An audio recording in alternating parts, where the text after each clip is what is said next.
پہلا سوال یہ ہے کہ ننگے ہو کر غسل کیا تو کیا وضو ہوگا اور غسل ہوگا یا نہیں۔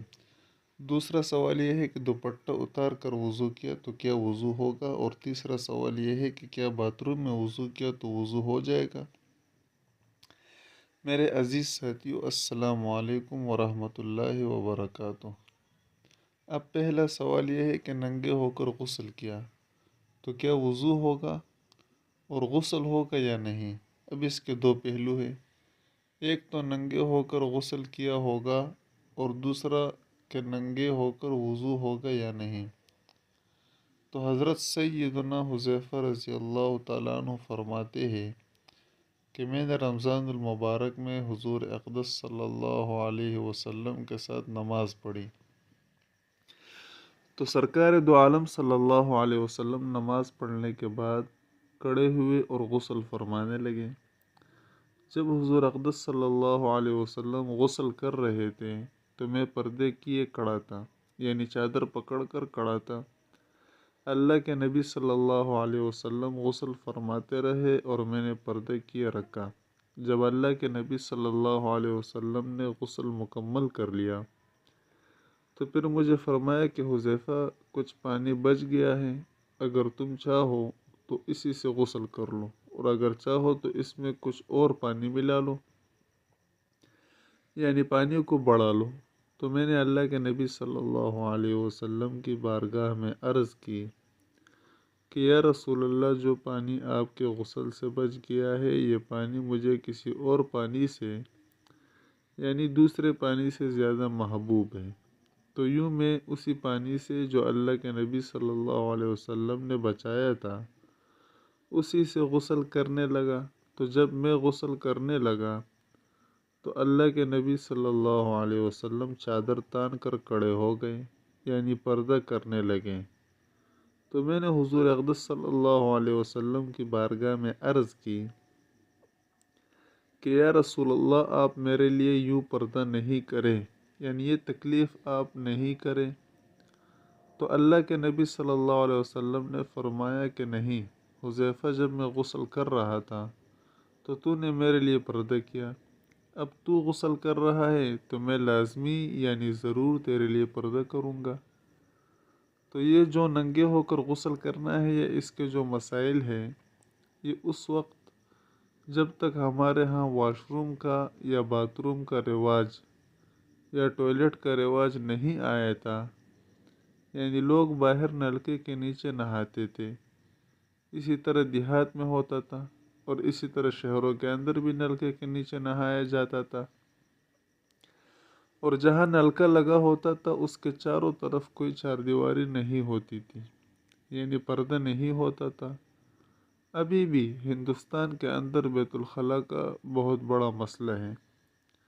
لیکن الحمدللہ پاکستان کے اندر تو دیہات کے اندر بھی اب پکے بیت الخلاء یعنی چار دیواری والے بیت الخلاء بن گئے ہیں۔ تو جب سے بیت الخلاء بنے ہیں اس وقت سے چادر تاننے والا مسئلہ ختم ہو گیا۔ اب آپ مکمل طور پر اپنا لباس اتار کر غسل کر سکتے ہیں۔ پہلے ہمارے جو بزرگان تھے وہ کیا کرتے تھے، جب غسل کرتے تھے تو ایک چادر وہ تان لیتے تھے، اور غسل کرنے والا بھی کوئی نہ کوئی لنگی یا باندی سے اپنی پردے کا اہتمام کر لیا کرتے تھے، اور عورتیں چارپائی کھڑی کر لیتی تھی، لیکن اس میں یہ ہوتا کہ اگر گزرتے ہوئے کسی بھی شخص کی نظر پڑ جاتی تو دیکھنے والا بھی گناہگار ہوتا تھا، اور جس کا سطر دیکھا جا رہا ہے اگر وہ اس کو دیکھ لیتا ہے تو وہ بھی شرمندہ ہوگا۔ اسی طرح چادر اگر تانی ہوئی ہے تو چادر گر جائے تو ان باتوں کو یا اندیشوں کو ذہن میں رکھ کر جو ہمارے بڑے تھے وہ نہاتے ہوئے کیا کرتے تھے، وہ لنگی باندھ لیتے تھے۔ لیکن ہمارے ٹوائلٹس ہے، واش رومز ہے، باتھ روم ہے، ان کی چار دیواری ہوتی ہے، ان کے ساتھ دروازہ ہوتا ہے، وہ مکمل چاروں طرف سے پردہ ہوتا ہے، اور اگر اس کے اندر روشن دان بھی ہو تو وہ بھی 6 فٹ سے اونچا ہوتا ہے۔ تو اس میں جسم نظر آنے کا اندیشہ نہیں ہوتا، کوئی امکان نہیں ہوتا۔ تو اس لیے پہلی بات تو آپ یہ سمجھ لیں کہ مکمل طور پر اپنا لباس اتار کر ننگے ہو کر غسل کرنا بالکل جائز ہے۔ ٹھیک ہے، جہاں پہ کسی کی جان پڑنے کا یا بے پردگی کا امکان نہ ہو، جب آپ کا غسل مکمل ننگے ہو کر ہو گیا تو غسل کے کتنے فرض ہیں؟ 3۔ جب وہ 3 فرض آپ کے پورے ہو گئے اور آپ کا غسل ہو گیا تو پھر وضو تو خود بخود ہی ہو گیا۔ غسل کرنے کے بعد وضو کرنا ضروری نہیں ہے، جب آپ نے غسل کر لیا تو وضو ہو گیا۔ تو جب ننگے ہو کر غسل ہو جاتا ہے تو وضو کیوں نہیں ہوگا؟ اور اگر صرف آپ برکت کے لیے، ثواب کے لیے، یا آپ کے ذہن میں ایک شک ہے کہ بھئی میں نے غسل کیا ہے تو چلو وضو بھی ساتھ کر لوں، یا آپ کو اس مسئلے کا پتہ نہیں ہے، تو جب غسل ہو گیا ہے تو پھر وضو بھی ہو جائے گا۔ تو جو اصل مسئلہ ہے وہ یہ ہے کہ جب ہم غسل کر لیتے ہیں تو پھر غسل کے بعد وضو کی ضرورت نہیں رہ جاتی، کیونکہ جو اعضاء ہم نے وضو کے دوران دھونے ہوتے ہیں وہ غسل میں سارے دھل جاتے ہیں۔ تو اس لیے جب غسل کیا جاتا ہے تو وضو خود بخود ہی ہو جاتا ہے۔ لیکن بعض لوگ ابھی بھی پہلے غسل کر لیتے ہیں پھر وضو کر لیتے ہیں۔ تو اگر کچھ لوگ ثواب کی نیت سے کرتے ہیں تو وہ کر سکتے ہیں، لیکن جب آپ نے ایک بار غسل کر لیا تو پھر آپ کو دوبارہ وضو کرنے کی ضرورت نہیں ہے۔ تو لہذا جو پہلا سوال ہے کہ ننگے ہو کر غسل کیا تو وضو ہوگا یا نہیں، تو وہ واضح کر دیا ہے، روایت بھی آپ لوگوں کے سامنے رکھ دی ہے کہ جب آپ نے ننگے ہو کر غسل کر لیا تو آپ کا جب غسل ہو گیا تو وضو خود بخود ہی ہو گیا۔ اب دوسرا سوال یہ ہے کہ دوپٹہ اتار کر وضو کیا تو کیا وضو ہوگا؟ دیکھیں، آپ نے دوپٹہ اتار کر وضو کیا ہے تو وضو 100% ہو جائے گا۔ عورت کے سر پر دوپٹہ ہونا یا نہ ہونا، اور اسی طرح مرد کے سر پر ٹوپی کا ہونا یا نہ ہونا، یہ وضو کی شرائط میں سے نہیں ہے۔ واش روم میں جب ہم جاتے ہیں یا بیت الخلاء میں ہم جاتے ہیں تو اس وجہ سے کہا جاتا ہے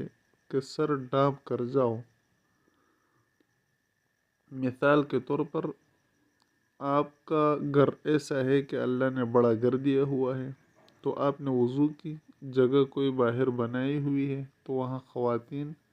اپنا دوپٹہ جو ہے وہ اتار کے لٹکا دیتی ہیں اور آرام سکون کے ساتھ وضو کر لیتی ہے، تو اس میں کوئی مضائقہ نہیں۔ اسی طرح مرد ہے، انہوں نے سر پہ ٹوپی نہیں رکھی ہوئی تو وہ وضو کر لیتے ہیں۔ مسجد میں دیکھے 90% لوگ ننگے سر آتے ہیں اور آ کر وہ وضو خانے میں وضو کر رہے ہوتے ہیں۔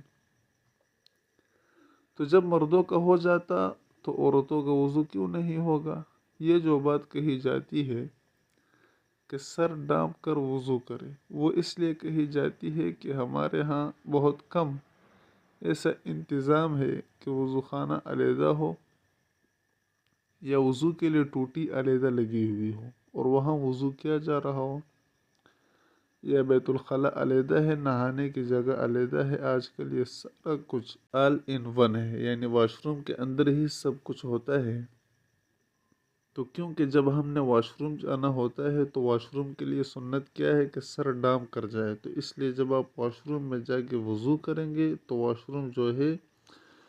وہ جنات کا مسکن ہے حدیث پاک کے مطابق۔ اور دوسرا یہ کہ اللہ کے نبی صلی اللہ علیہ وسلم کی سنت ہے کہ واش روم میں سر ڈانپنا چاہیے۔ تو اس کا نفع یہ ہوگا کہ اگر آپ واش روم گئے ہیں تو آپ کو استنجا کرنا پڑ جاتا ہے تو آپ رفع حاجت کے لیے بیٹھ جاتے ہیں، تو پھر دوبارہ دوپٹہ لینے کے لیے باہر آئیں گے یا ٹوپی لینے کے لیے باہر آئیں گے۔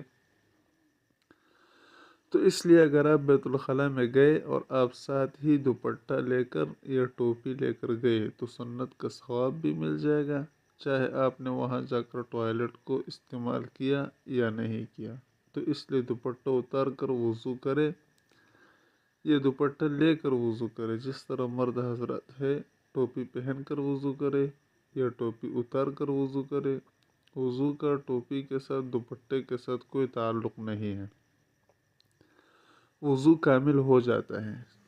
اگلا تیسرا سوال بڑا اہم ہے کہ باتھ روم میں وضو کیا تو کیا وضو ہو جائے گا؟ باتھ روم جس میں صرف WC لگا ہوتا ہے یا کموڈ لگا ہوتا ہے اور اس کے علاوہ کوئی نظام نہیں ہوتا، وہاں تو وضو کرنا نہیں چاہیے۔ اور ایسی صورتحال عمومی طور پر ہمارے گھروں میں نہیں ہوتی،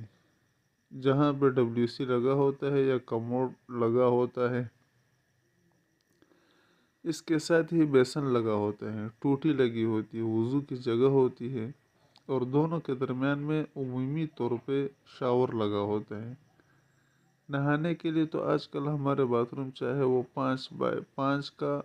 چھوٹا سا باتھ روم بھی بنا ہوا ہے تو اس کے اندر یہ تینوں سہولتیں موجود ہوتی ہے، یعنی سیٹ بھی لگی ہوتی ہے، نہانے کی جگہ بھی ہوتی ہے، اور ہاتھ دھونے کی یعنی وضو وغیرہ کرنے کی جگہ بھی ہوتی ہے۔ تو جو باتھ روم تھوڑے سے بڑے ہوتے ہیں تو ان میں نہانے کی جگہ علیحدہ ہو جاتی ہے اور نجاست کی گندگی کی جگہ علیحدہ ہو جاتی ہے۔ جہاں ہاتھ وغیرہ دھوئے جا رہے ہیں یعنی بیسن لگا ہوتا ہے وہی ہم نے وضو کرنا ہوتا ہے، لیکن کیونکہ وہ علاقہ ایک ہی رہتا ہے، واش روم ایک ہی جگہ ایک ہی ہے، تو اس لیے سوال یہ اشکال پیدا ہوتا ہے۔ تو اس لیے اگر باتھ روم آپ کا ایسا ہے کہ نہانے کی جگہ اور ٹوائلٹ کی جگہ الگ الگ ہو جاتی ہے تو اس میں پردہ لگا ہوا ہے اور بیسن آپ کا علیحدہ ہے، پھر تو بہت ہی اچھی بات ہے، بے شک چھت ایک ہی ہے تو آپ کا مکمل طور پہ وضو ہو جائے گا۔ صرف اس میں علماء جو بات کہتے ہیں وہ یہ ہے کہ احتیاط آپ نے صرف یہ کرنی ہے کیونکہ چھت ایک ہے، ماحول ایک ہے، ایک ہی جگہ ہے جہاں 3 سہولتیں ہیں، تو آپ نے وہاں اللہ کا نام زبان سے نہیں لینا، یعنی وضو شروع کرنے سے پہلے کی دعا، درمیان میں دعا، وضو کرنے کے بعد کی دعا، یعنی یہ دعائیں نہیں پڑھنی، اور یہ پڑھنی ہے تو آپ نے خفی طور پہ یعنی دل میں پڑھنی ہے۔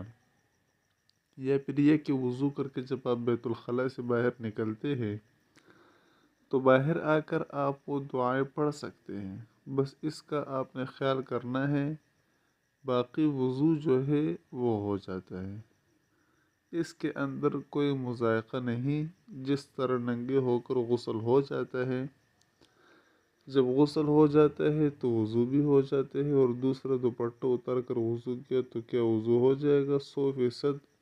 ٹوپی کے بغیر اور دوپٹے کے بغیر جو ہے وہ وضو ہو جاتا ہے۔ اللہ تعالیٰ دین کا علم ہم سب کو سیکھنے کی اور اس پر عمل کرنے کی توفیق عطا فرمائے، آمین۔